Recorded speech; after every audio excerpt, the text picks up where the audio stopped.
अच्छा अब ये सागर पार करना है, कैसे जाऊं? विभीषण जी बोले एक काम करिए, प्रभु तुम्हारा कुल गुरु जलद, इसलिए विनय करिए सागर सन जाई, होए काज करे जो देव सहाय। सागर से विनती करिए, लेकिन मंत्र न यह लक्ष्मण मन भावा। लक्ष्मण जी को बात अच्छी नहीं लगी। लक्ष्मण जी बोले देव देव आलसी पुकारा, ये आलसियों का काम है, आप वीर हो, धनुष पर बाण चढ़ाइए, अभी काम बन जाएगा। राम जी की नीति देखिए, एक तरफ दुश्मन का भाई, एक तरफ अपना सगा भाई, राम जी बीच में है।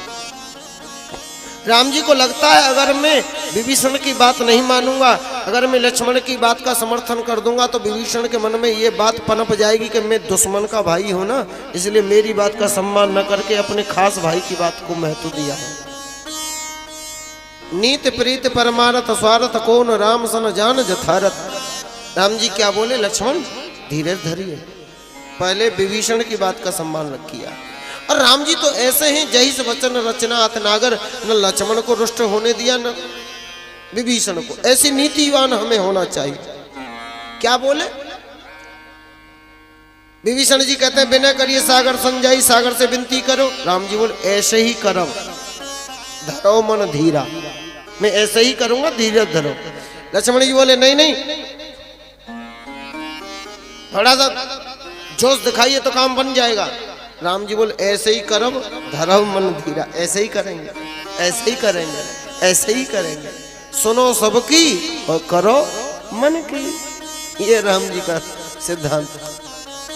अच्छा राम जी ने जाकर के सागर से विनती करी, विनय न मानत जलद जड़, गए 3 दिन बीत। जब विभीषण आए तो पाछे रावण दूत पठावा, 2 सेवक आए थे सुख सारन, राम जी की सेना में मिलकर भेद लेना चाहते थे और बंदर बन के डुप्लीकेट। लेकिन जब राम जी का इन्होंने स्वभाव देखा कि विभीषण को अपना लिया, राज तिलक कर दिया और इतने सुंदर हैं, इतने मीठा बोलते हैं, प्रगट बखान ही राम स्वभाव, तो गा बिसरे सब कपट दुराऊ। राम जी के गुणों को गाने लगे तो सारा कपट दूर हो गया, उनका असली भेष प्रकट आया और बंदरों ने पहचान लिया, राक्षस राक्षस पकड़ो पकड़ो पकड़ो। श्रवण नासिका काटे लागे, बंदर नाक कानों को काटने लागे। अच्छा जरा एक बात पूछो, ये बंदर नाक कान ही क्यों झपट्टा मारते हैं? सबसे पहले किसी ने बंदरों से पूछा क्यों भाई तुम नाक कान पे झपट्टा क्यों मारते हो सबसे पहले? बंदर बोले इसलिए अगर तुम यहां से लौट के जाओगे रावण के पास तो तुम्हारे घर वालों को पूछना नहीं पड़ेगा तो कहां गए थे, ये तुम्हारे चेहरे को देख के समझ जाएंगे ये वहीं गए होंगे जहां सुपर्णखा गई थी। श्रवण नासिका काटे लागे। उन्होंने राम जी की शपथ दिवाई, बोले ना ना तुम्हें राम जी की सौगंध है, हमारे नाक कान काटो। तो राम शपथ दीने हम त्यागी। लक्ष्मण जी ने उनके हाथ से चिट्ठी भेज दी, रावण फिर भी नहीं माना।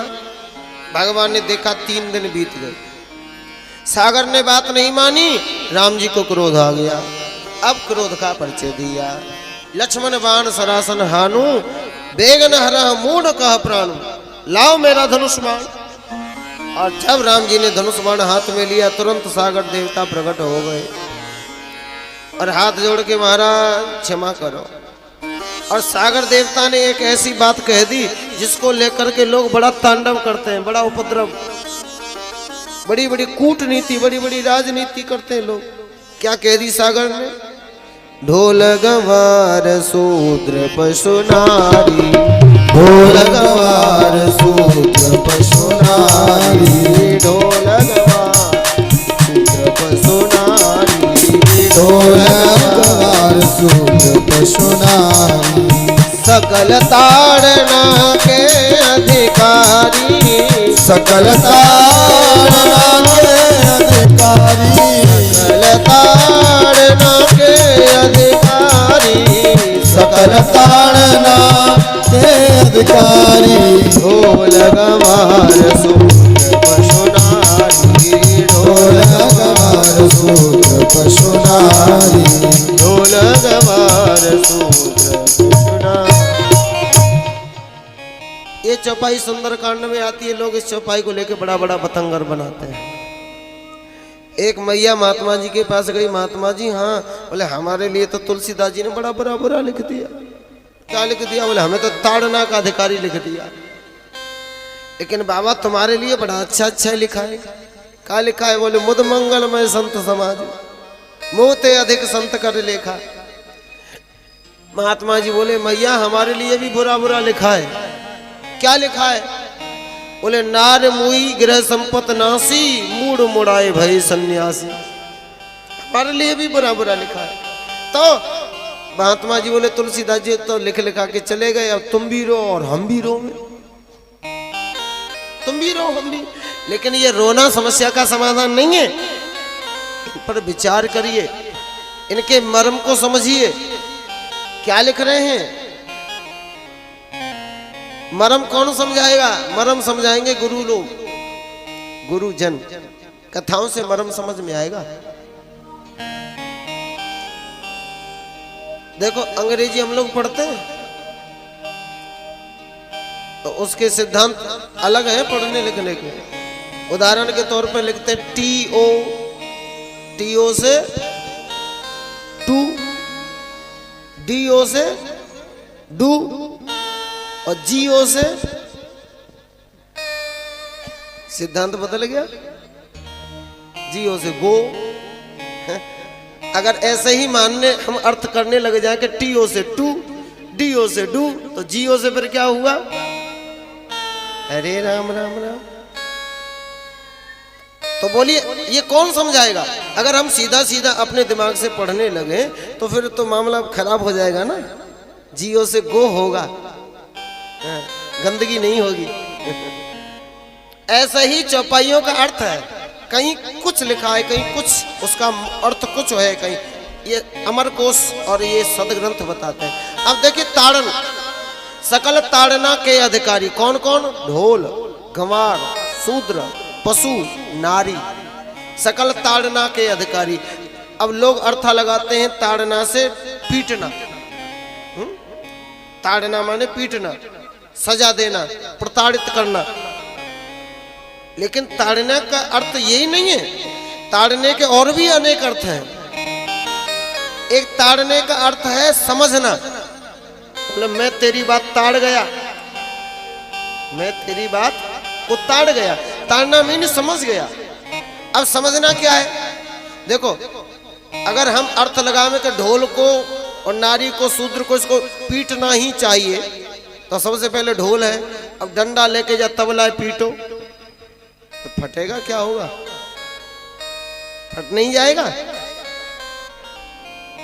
अगर ये लोग ये जो ढोल बजाते हैं, तबला बजाने वाले हैं, इनको देखो कितना सेफ्टी से रखते हैं अपने इसको। पीटते तो नहीं है ये लोग, पाउडर लगा लोगों के और उसको बढ़िया सेफ्टी से बांध बूंद करके बैग में छिपा छुपे सेफ्टी से रखते हैं, उसकी रक्षा करते हैं। अच्छा ये तबला बजाने की समझ हर किसी को होती है क्या? इसकी समझ रखनी पड़ेगी, तब तो इससे हम जो चाहेंगे वो ध्वनि निकाल सकेंगे। और समझ है नहीं, खावा ही खा पीटे लगे हैं। इसकी समझ होनी चाहिए। तबला कैसे बजेगा? ये ढोल, ये ताड़न का अधिकारी है। गंवार, अगर गंवार आदमी से बात करने की आपको समझ नहीं होगी तो लोग आपको ही मूर्ख कहेंगे कि वो तो मूर्ख है, सो है, तुम भी यार ऐसे ही। तो गंवार आदमी से बात करने की समझ होनी चाहिए कि नहीं? ढोल, गंवार, शूद्र, शूद्र मीन्स सेवक, नौकर, नौकर से व्यवहार करने की समझ होनी चाहिए। कैसा व्यवहार? पशु, अब पशु से व्यवहार करने की समझ होनी चाहिए। जिन लोगों को समझ होती है वो शेर को भी सर्कस में नचा लेते हैं। अब पशु से व्यवहार करने की हमें समझ नहीं है, उसके सींग है, अभी मार देगा तो मारता है कि नहीं है, लात तो नहीं चलाता है, इसे दूध कैसे लिया जाएगा, इसको कैसे खिलाया, ये समझ होनी चाहिए। वैसे ही नारियां, नारी शक्ति है भैया, और इन नारी शक्ति के साथ में व्यवहार करने की हमें समझ होनी ही चाहिए, चाहे जैसा व्यवहार इन नारी शक्ति के साथ में नहीं किया जा सकता, समझ होनी चाहिए। ताड़न का एक अर्थ समझना है और ताड़न का दूसरा अर्थ रक्षण करना है। ढोल की रक्षा करनी पड़ेगी। आप इसको ढोल को रक्षा नहीं करोगे, कुत्ते खा जाएंगे, अभी चूहे खा जाएंगे, अभी फट जाएगा। इसकी रक्षा करनी पड़ेगी। गंवार आदमी की रक्षा करनी ही पड़ेगी। पशु की रक्षा करनी ही पड़ेगी, बांध के रखना पड़ेगा। पड़ोसी के खेत में चला गया तो झगड़ा करवा देगा, उसकी रक्षा करनी पड़ेगी। और नारियों की भी रक्षा करनी ही पड़ेगी। नारी के शरीर को आटे का दीपक की उपमा दी है संतों ने। आटे का दीपक की जैसे हम लोग सुरक्षा करते हैं, अगर घर के कोने में ये पेंडिंग में पटक देंगे तो चूहा खा जाएगा, छप्पर पे रख देंगे तो कौवा लेके उड़ जाएगा। बड़ी सेफ्टी से माताओं की बड़ी सुरक्षा व्यवस्था। अच्छा, तीसरा अर्थ समझना, इन पर दृष्टि रखना। ताड़न का एक तीसरा अर्थ है दृष्टि करना। आप नीति शास्त्र के श्लोकों को पढ़े तो उसमें शब्द आता है नीति का, लालयेत 5 वर्षाणि 10 वर्षाणि ताड़येत प्राप्तेषु 16 वर्षे पुत्र मित्र वद आचरेत। यहाँ भी ताड़न शब्द का उपयोग है। बच्चे की परवरिश कैसे करनी चाहिए? लालयेत 5 वर्षाणि, 5 वर्ष के बालक के ऊपर लालन पालन करना चाहिए प्यार से।